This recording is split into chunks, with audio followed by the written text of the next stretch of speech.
What do you make of the Iranian government's denial, firstly, about the number of protesters that have been killed? Of course, I disagree. International community disagrees.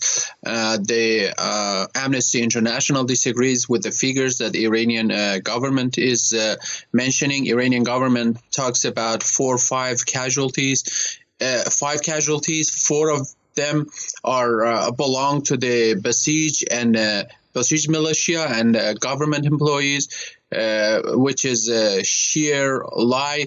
And according to Amnesty International, that has to go through the verification process. At least 106 people have been killed so far, and according to other sources, other unofficial but trustable sources, somewhere around 200 to 300 peaceful protesters have been slaughtered by the Iranian government.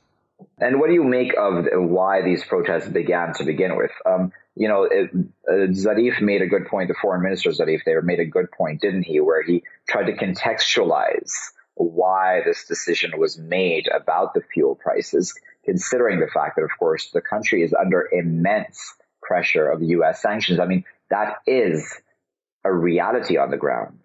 Of course, there are different reasons. The most important one being the U.S. maximum pressure campaign, because it has dramatically reduced Iran's resources. But we know that Iran is suffering from mismanagement. Iran is suffering from widespread corruption and embezzlement and other economic issues and the lack of transparency. But when it comes to the Iranian government's reaction, I believe Iranian government in this case particularly has committed crime against humanity, because I looked up the definition of crime against humanity at the website of the United Nations, and I see a lot of aspects of what is happening in Iran. I mean, it applies to the crimes against humanity. Iranian government has killed about 300 peaceful protesters, has slaughtered them. The Iranian government used, at least in one case, helicopter to fire against the peaceful protesters. The Iranian government has used a sniper from the rooftops who are killing people. Iranian government, again, according to Amnesty International, the video that Amnesty International has verified its authenticity.